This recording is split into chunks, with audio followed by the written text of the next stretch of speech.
नमस्कार, मैं हूं पवन त्यागी। पश्चिम बंगाल में भारतीय जनता पार्टी का धुआंधार प्रचार हो रहा है और इस प्रचार में एक बात दिखाई दे रही है कि जनता में महिलाओं की संख्या सबसे ज्यादा भारतीय जनता पार्टी के पक्ष में आती हुई दिखाई दे रही है। संदेश खाली उसके बाद जिस तरह से टीएमसी एक्सपोज हुई थी और टीएमसी के बारे में ये महिलाओं को पता चला कि किस तरह से अत्याचार पश्चिम बंगाल में हो रहा है। हालांकि ये किसी से छुपा नहीं है, लेकिन खबरों की सुर्खियां बना तो उन लोगों को भी पता लग गया जो पश्चिम बंगाल के शहरों में रह रहे हैं या इंटीरियर में रह रहे हैं या तो पश्चिम बंगाल के बाहर रह रहे हैं कि जो ममता बनर्जी है उनके नाम में ममता है, लेकिन उनके अंदर दिल में और उनके विचारों में महिलाओं के लिए कोई ममता नहीं है। और जिन महिलाओं ने उनको सत्ता तक पहुंचाया, जिनको यह उम्मीद थी कि ममता बनर्जी महिलाओं की सुरक्षा के लिए सबसे पहले ध्यान देंगी और इसी मुद्दे को लेकर के ममता बनर्जी चली थी, महिलाएं घर से निकलकर उनके प्रचार में निकली थी। उनको लग रहा था कि जो टीएमसी के पहले जब वामपंथी गुंडे यहां पर राज करते थे उस समय जो महिलाएं त्रस्त थीं, उस कारण से लोगों को एक उम्मीद लगी और महिलाओं को लगा कि ममता बनर्जी, क्योंकि नाम में ममता है, एक महिला है, तो उनको इन अत्याचारों से बचाएगी। और इसलिए आप याद करिए, ममता बनर्जी का कैंपेन मैं तो शुरू में देखता था जब ममता बनर्जी कांग्रेस छोड़कर और टीएमसी बनाई थी उन्होंने पार्टी, उस समय एक पश्चिम बंगाल के अंदर मुझे जुनून दिखाई दिया महिलाओं में।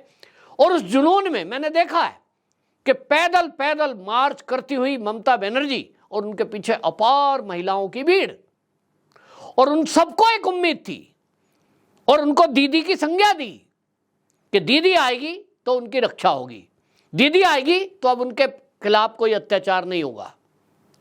गरीबों को भी एक उम्मीद जगी कि ममता बनर्जी जो नंदीग्राम में मजदूरों के संघर्ष से एक पैदा हुई नेता थी, उनको लग रहा था कि यहाँ कंपनियां आएंगी, यहाँ रोजगार आएगा और ममता बनर्जी उनकी चिंता करेगी।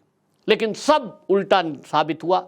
ममता बनर्जी सत्ता में आई तो जो वामपंथी थे उन्होंने टीएमसी ज्वाइन कर ली और आज की डेट में जो टीएमसी आप देख रहे हैं, उस टीएमसी में तृणमूल कांग्रेस जिस विचारधारा को लेकर शुरू में आई थी, उस विचारधारा के मात्र 10% लोग बचे हैं। ज्यादातर लोग छोड़ गए या उनको बाहर निकाल दिया गया। पूरी तरह से कैप्चर कर लिया है वामपंथियों ने इस टीएमसी को और इसके कारण संदेश खाली हुआ। और संदेश खाली के बाद अब आप लगातार देखिए, लगातार बमबाजी, हिंसा, और इसी का जिक्र मोदी जी ने किया। और मोदी जी ने अपनी सभा में कहा कि देखिए ये जो ममता बनर्जी है, इनका तुष्टीकरण का दिमाग देखिए कि एक तरफ ये कहती है कि मैं अपने प्रदेश में सीएए लागू नहीं होने दूंगी, और उन्होंने कहा कि गुंडों को पश्चिम बंगाल को पट्टे पे सौंप दिया है। दूसरी तरफ रामनवमी का उत्सव आ रहा है, रामनवमी की परमिशन नहीं देती हैं कि साहब रामनवमी में राम शोभा यात्राएं नहीं निकलेंगी। ये तो कोर्ट है, लोग कोर्ट में पहुंचे, कोर्ट ने परमिशन दी कि भाई आप क्यों नहीं देंगे। एक किसी भी व्यक्ति के धर्म के आधार पर किसी समुदाय को आप रोको और ये कहो कि दंगा हो जाएगा। भाई दंगा हो जाएगा तो आप व्यवस्था करिए, आप कुछ सुझाइए। और सुझाव होता है, पुलिस की तरफ से बताया जाता है कि इस रूट पे चलना है, इतनी दूर चलना है, कितने व्यक्ति होंगे, और आपके पास तो अब केंद्रीय सुरक्षा बल भी है, चुनाव आचार संहिता लगी हुई है, चुनाव आयोग सब देखेगा। लेकिन आपका प्रशासन हिंदुओं को दंगे का दोषी बताते हुए इसको पहले से पहले ही कह रहे हैं दंगा हो जाएगा साहब, ये हिंदू दंगा करेगा। हिंदू की यात्राओं में जब वो चलते हैं, क्या उनके पास तलवारें होती हैं, क्या बंदूक होती है, क्या राइफल होती हैं, क्या बम होते हैं? उत्तर है ना। सब ज्यादा हाथ में झंडा होगा, कीर्तन चलते हुए जय श्री राम करते हुए चलेंगे। लेकिन ममता बनर्जी हिंदुओं को बदनाम करने में लगी है। दूसरी तरफ आप शाहजहां शेख को देख लीजिए, शाहजहां शेख के मामले में कैसा सांप सूंघ गया, कोई कार्रवाई करने को तैयार नहीं है। और उल्टा जितने भ्रष्टाचार हो रहे हैं उसमें एक ही उत्तर है दीदी का कि सब बीजेपी वाले आरोप लगाते हैं, ऐसा तो कुछ है ही नहीं। और भ्रष्ट कौन है इस दुनिया में? इस दुनिया में अगर कोई उनको भ्रष्ट दिखाई देता है वो मोदी। और ईमानदार कौन है इस दुनिया में? वो दिखता है अपना आपा खुद और टीएमसी का कार्यकर्ता। वो कहती है सब ईमानदार है, हम तो पश्चिम बंगाल में सब ठीक चोलबे। तो भाई ठीक ना चोलबे, अगर ठीक चोलबे होता, चल रहा होता, तो जो आज भारतीय जनता पार्टी की रैलियों में, मोदी जी की रैली में जो जनता उमड़ रही है, उसको देख के लगता है, खास तौर पे महिलाएं, आज रुख बदल गया है। महिलाओं को समझ में आ गया कि ममता बनर्जी तो वामपंथी हो गई। और ये देखिए, ये विपक्षी पार्टियों में कांग्रेस की भी ये बीमारी है। आज की डेट में जिस कांग्रेस का राहुल गांधी प्रमुख है, आप कहेंगे नहीं नहीं प्रमुख तो मल्लिकार्जुन खड़गे है। भाई वो तो स्टाम्प पेपर पे बस मोहर जैसा है, कोई वैल्यू नहीं है उनकी। और वो खुद अपना वीडियो उनका जारी हुआ है, जैसे वो बता रहे थे कि मैं जाता हूं मंच पे, मुझे धक्के मार दिए जाते हैं, मेरी कोई वैल्यू नहीं करता, कोई औकात नहीं है। यात्रा में नहीं तो मल्लिकार्जुन खड़गे सबसे आगे होते।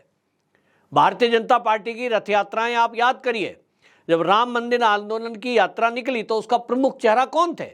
अडवाणी, क्योंकि पार्टी में सबसे ऊपर वही थे उस समय। अडवाणी जी को प्रमुखता से रखा गया, मुरली मनोहर जोशी आगे रखे गए। लेकिन यहां जो यात्रा राहुल गांधी निकालते हैं, उसका प्रमुख चेहरा कौन है? राहुल गांधी। उनके साथ और कौन आ रहा है?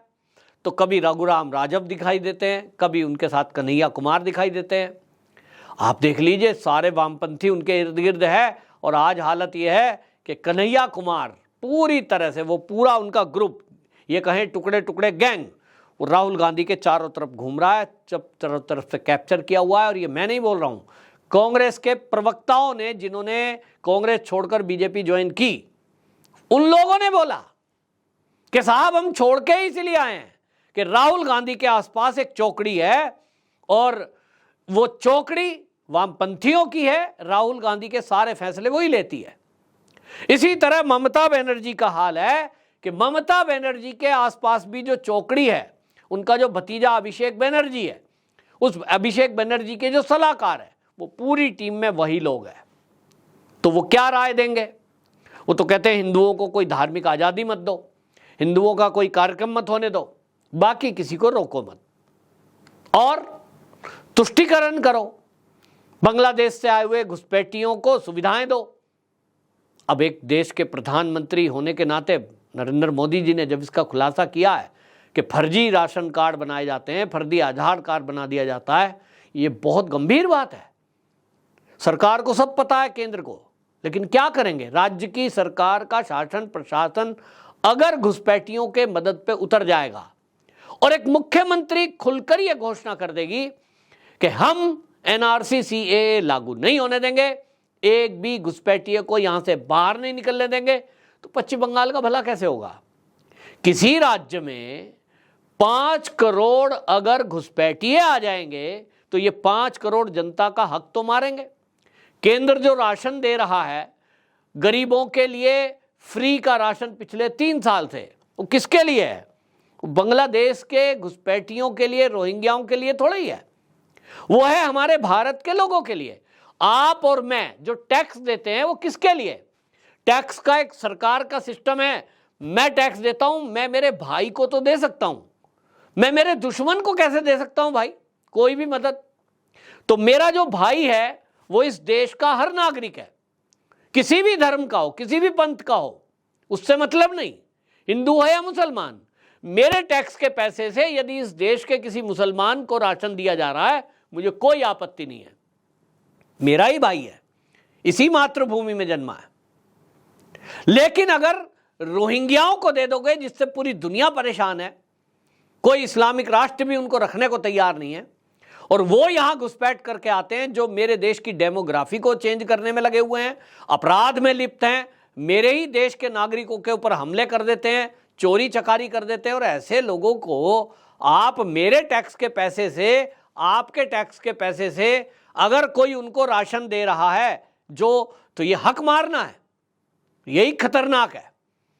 चाहे सरकारी अस्पताल में आप चले जाइए, आपको वहां भीड़ किन की मिलती है? वो जो भीड़ में आपको दिखाई देते हैं ना कि भाई वो एक विशेष धर्म के लोग दिखाई देते हैं, वो कारण क्या है? वो देश के लोग नहीं है इतने, कभी इतनी भीड़ होती ही नहीं थी। ये घुसपैठिए जब से आ गए क्योंकि सरकारी अस्पताल में दवाई फ्री है, लाइन लंबी मिलेगी इन घुसपैठियों की।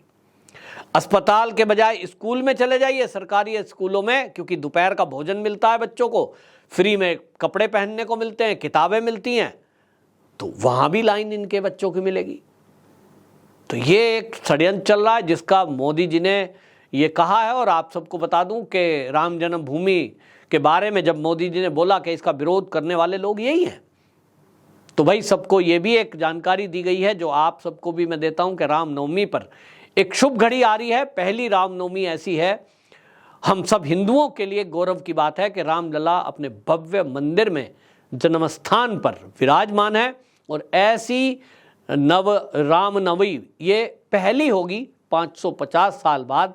और इस पे वैज्ञानिकों ने बहुत मेहनत की है कि उस दिन सूर्य से रामलला की मूर्ति पर जो किरण पड़ेगी उससे वो उनका अभिषेक हो, तिलक लगाया जाए सूर्य की रोशनी से, क्योंकि वो सूर्यवंशी है।